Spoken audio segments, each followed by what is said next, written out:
Welcome back again students. हमारा जो next part था सेंटेंस का वो हमारा था इंट्रोगेटिव सेंटेंस। हम आज पढ़ेंगे इंट्रोगेटिव सेंटेंस। जो इंट्रोगेटिव सेंटेंस है ये हम इसको क्वेश्चन सेंटेंस भी कहते हैं। ये हमें इंट्रोगेटिव मीन्स सवालिया, ये सवाल पूछने के लिए इस्तेमाल किया जाता है। इसके अंदर एक्सिलरी वर्ब भी इस्तेमाल किए जाते हैं और मेन वर्ब भी इस्तेमाल किए जाते हैं। तो आइए देखते हैं कि हम इंट्रोगेटिव सेंटेंसेस के अंदर जो स्ट्रक्चर है उसका वो हम कैसे करते हैं और उसके अंदर कौन से वर्ड्स इस्तेमाल करते हैं। Look at the board and let's get started. Come on. Globalized English Crash Course. So the interrogative sentence or the question sentence, its definition is written here. Alright, interrogative sentences ask question. Interrogative sentence question पूछते हैं, सवाल पूछते हैं। इन्हें सवालिया sentence कहा जाता है। ये सवालिया सेंटेंस क्या करते हैं? सवाल पूछते हैं। दे आस्क समथिंग, किसी चीज़ के बारे में पूछते हैं। ऑलराइट, और वांट इन्फॉर्मेशन, या इन्फॉर्मेशन लेते हैं या इन्फॉर्मेशन चाहते हैं। ठीक है, और and always and with a question mark, और हमेशा क्वेश्चन मार्क के साथ एंड होते हैं, ख़त्म होते हैं। इंट्रोगेटिव सेंटेंसेस क्या करते हैं? Interrogative sentences ask a question. Interrogative sentences जो होते हैं वो क्वेश्चन पूछते हैं, सवाल पूछते हैं, number 1। Number 2, they ask something, वो किसी चीज़ के बारे में पूछते हैं, किसी चीज़ के बारे में क्वेश्चन पूछते हैं, या वांट इन्फॉर्मेशन, या कोई इन्फॉर्मेशन पूछते हैं। And always and with a question mark, और हमेशा सवाल या निशानी पर ख़त्म हो जाते हैं। These are the interrogative sentences. अगर हम इंट्रोगेटिव सेंटेंस लिखें और उसके अंदर क्वेश्चन मार्क ना दें तो दिस इज़ कॉल्ड ब्लंडर, और हमें ब्लंडर से हमेशा बचना है। मिस्टेक्स नहीं करनी, ना ही ब्लंडर करना है। तो क्वेश्चन मार्क देना इंट्रोगेटिव सेंटेंसेस के अंदर is very important. Let's go again to the board and let's make the sentences of the interrogative part of a sentence. ठीक है, तो जो इंट्रोगेटिव सेंटेंसेस होते हैं the usual word order for the interrogative sentences, the usual word order for the interrogative sentence is, जो usual word है, word order है interrogative sentences के अंदर, वो कौन सा है? WH series, WH words। WH से जो लफ्ज़ इस्तेमाल होते हैं, मिसाल के तौर पर WH सीरीज़ या WH से कौन से लफ्ज़ स्टार्ट होते हैं? जैसे वेयर, जैसे हाउ, जैसे वॉट।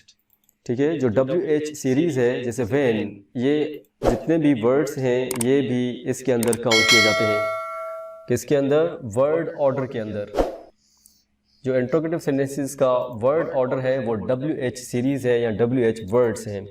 हम WH सीरीज़ से भी इस सेंटेंस को बना सकते हैं और हम एक्सिलरीज वर्ब्स से भी इसको बना सकते हैं। Auxiliaries means the helping verbs.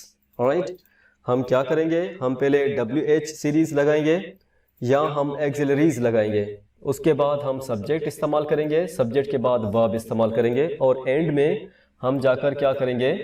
Question mark, सवाल या निशानी ज़रूर लगाएंगे। अगर हमने सवाल या निशानी नहीं लगाई तो हमारा सेंटेंस गलत हो जाएगा, उसके अंदर एक ब्लंडर हो जाएगी। ठीक है, मोस्टली जो कॉम्पिटिटिव एग्ज़ाम्स होते हैं उसके अंदर खाली सेंटेंस दिया जाता है और उसमें खाली क्वेश्चन सेंटेंस दिया जाता है, इंट्रोगेटिव सेंटेंस दिया जाता है, और उसमें नीचे लिखा होता है कि find the mistake in the sentence, sentence के अंदर मिस्टेक तलाश करें। तो वहाँ पर जो मिस्टेक होती है वो क्वेश्चन मार्क की मिस्टेक होती है, या एक्सक्लेमेशन मार्क की, एक्सक्लेमेटरी सेंटेंसेस के अंदर एक्सक्लेमेशन मार्क की मिस्टेक होती है। तो ये मिस्टेक्स नहीं, इन्हें ब्लंडर्स कहा जाता है। हमें ब्लंडर से बचना है। तो एंड में क्वेश्चन मार्क लगाना ज़रूरी है, नहीं लगाएंगे तो सेंटेंस हमारा गलत हो जाएगा। मिसाल के तौर पर हम इंट्रोगेटिव सेंटेंसेस या एक्सिलरी सेंटेंसेस के साथ जो जुमले बनाएंगे वो कैसे बनेंगे? मिसाल के तौर पर, for example, example number 1,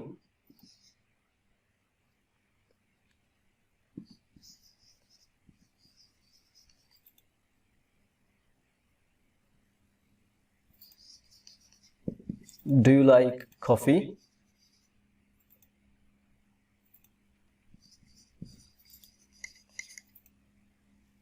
for example, do you like coffee, क्या ये जुमला सही है? Is it right sentence? No, it's a wrong sentence. Why it is a wrong sentence? Because there is no question mark. सवालिया निशानी नहीं है यहाँ पर। हम सवालिया निशानी नहीं देंगे तो जुमला गलत हो जाएगा। तो एक्सक्लेमेशन क्वेश्चन मार्क देना बिल्कुल ज़रूरी है, अगर नहीं देंगे तो गलत हो जाएगा। हमारा एग्जाम्पल नंबर 2 कौन सा है? WH सीरीज वाला।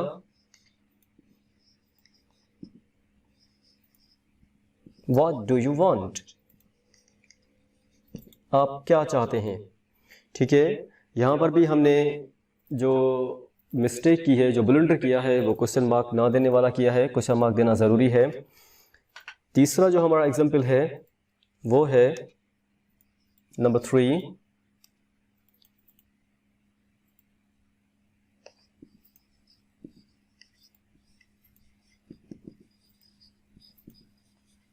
Is he coming this evening? क्या वो आज शाम आ रहा है?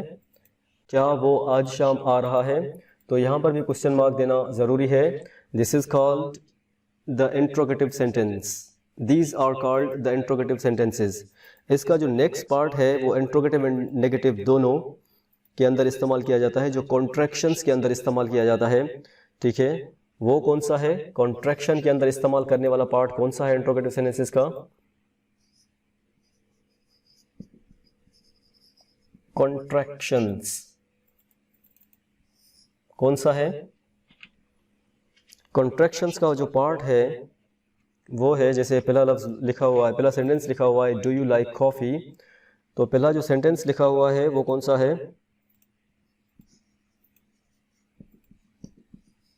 Don't you like coffee. Don't you like coffee, क्या तुम कॉफ़ी पसंद नहीं करते? This sentence is called the contraction sentence. यहाँ के इस सेंटेंस के अंदर जो लफ्ज़ इस्तेमाल डोंट किया गया है, ये कॉन्ट्रैक्शन के तौर पर इस्तेमाल किया गया है। जो एग्जाम्पल नंबर 1, एग्जाम्पल नंबर 2 जो है वो कौन सा है? What do you want. Number 3 कौन सा है? Isn't she coming. Isn't she coming this evening, क्या वो आज शाम नहीं आ रही? Question mark is necessary. Question mark is necessary, ये देना बिल्कुल ज़रूरी है। अच्छा, एक है इनफॉर्मल इंग्लिश लैंग्वेज, दूसरा है formal English language. Informal English language written के अंदर कभी भी इस्तेमाल नहीं करनी, जैसे कि हमने कॉन्ट्रैक्शंस के अंदर डोंट इस्तेमाल किया है, हमने कॉन्ट्रैक्शन के अंदर इजंट इस्तेमाल किया है। ये लफ्ज़ कभी भी रिटन फॉर्म के अंदर, पैराग्राफ राइटिंग के अंदर, एसे राइटिंग के अंदर, प्रेसिज राइटिंग के अंदर कभी भी इस्तेमाल नहीं करने। अगर आपने किए तो ये ब्लंडर बन जाएगा रिटन के अंदर। स्पीकिंग के अंदर येस इट्स अलाउड। स्पीकिंग के अंदर ये लफ्ज़ अलाउड हैं, आप बिल्कुल इस्तेमाल कर सकते हैं, जैसे कि हमने यहाँ पर बोर्ड पर लिखे हैं। तो आज का हमारा इंट्रोगेटिव सेंटेंसेस का जो पार्ट है, सेंटेंस के काइंड्स का जो दूसरा पार्ट है वो इंट्रोगेटिव सेंटेंस है, वो यहीं तक कंप्लीट हुआ। हम चलते हैं नेक्स्ट सेशन की तरफ। See you in the next session.